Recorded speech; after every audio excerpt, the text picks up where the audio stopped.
All right, students, we're here and we're with reflections, phase 2. And here's a really cool picture of a dog his image being reflected on ice. Pretty darn cool. All right, anyways, a figure's pre-image lays entirely in quadrant 1. If the figure is reflected over the y-axis, what quadrant does the image lie in?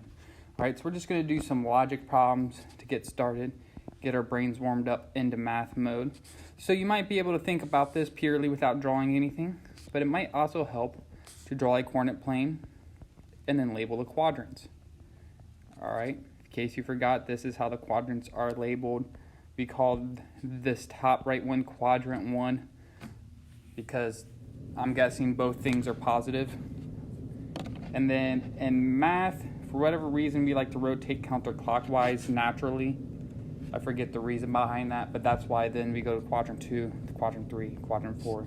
Again, we like to rotate counterclockwise naturally. But anyways, a figure lies entirely in quadrant 1. We'll make the figure a smiley face because he's happy to be here. All right, we're going to reflect over that y-axis. Again, remember, the hardest thing about reflections sometimes is just remembering which axis is which. So x horizontal, y vertical. If we reflect over the y-axis, boom, the smiley face is now going to be over here. So what quadrant does the image lie in? Quadrant 2. Pretty darn cool. All right, you might have been able to figure that out by just thinking, or just go ahead, draw a picture, and it's going to help sort things out. All right, a figure's pre-image lies entirely in quadrant 2. The figure is reflected over the line y equals x. What quadrant does the image lie in? Again, you might be able to think about this and get the right answer.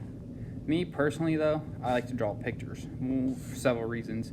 Mainly, I'm just a really good drawer. You guys probably like seeing my drawing abilities. And we like to use Roman numerals when we label quadrants. Why? I don't know.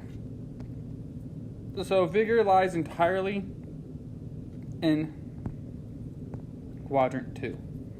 All right, what figure should we draw this time? Let's draw a scary face. All right, that face is terrifying. We're gonna reflect over the line y equals x. Now, remember, y equals x is in slope-intercept form. I know you guys are really good at slope-intercept form. It just has a slope of 1 and a y-intercept of 0. So what I like to say is just a perfectly slanted line. Boom. All right. Now if we're reflecting over this line, again, it might be hard to actually do this reflection, but our image would look something like this.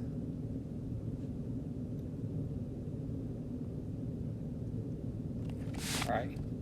But anyways, I couldn't draw that scary face super good. I did my best. However, what quadrant does the image lie in? Now it's quadrant 4. All right. Now triangle ABC is reflected, resulting in triangle A prime, B prime, C prime. The coordinates of triangle ABC are as follows. So these are just some random coordinates. All right. Now let's look at things. We have A. We have A prime. All right. What are the coordinates of B prime? So what I'm going to do is just write down some important information. A is -3, -6. A prime is -3, 6. All right. So let's analyze. And analyzing. Oops. X's stayed the same. Y's changed sign. All right. So that means, remembering my rules, that means I'm reflecting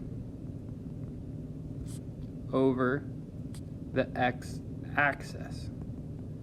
All right, and if we want to be super exact, this is the rule. AB goes to A, -B. So it's asking me, what are the coordinates of B prime? Well, if B is 12, 7, B prime would be 12, -7. All right, so this time I didn't draw a picture. Technically, I still could.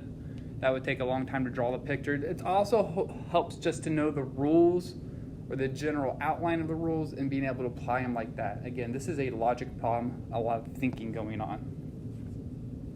All right, triangle ABC is reflected, resulting in triangle A prime, B prime, C prime. The coordinates of A, B, C are as follows. So very similar problem, all right?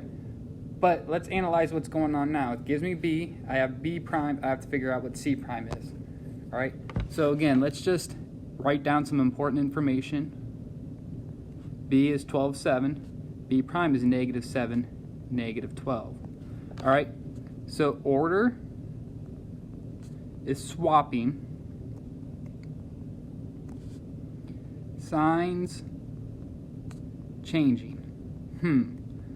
All right, this is a reflection over y equals -x. And to be pure math about it, AB, some random point AB goes to -B, -A. So that means the coordinates of C prime will just be +1, 0. All right, I swapped the order and I changed the sign. Since 0 was one of them, can't really change the sign of 0. Fun fact, 0 is an even number, but it's neither positive or negative. All right, so that's kind of a warm up, some logical thinking. What I want you guys to do is go to your iBook. This is what I would prefer you to do. Work from your iBook, then you're gonna go to Gizmos, and then do the Gizmos, read the directions, and then go back to the iBook. I would prefer you to do that. If you need to hear a voice, I will talk through the iBook and the Gizmos. I might not talk about everything in great detail because I still want you to read some stuff. But either do it on your own or watch the next video for some more help.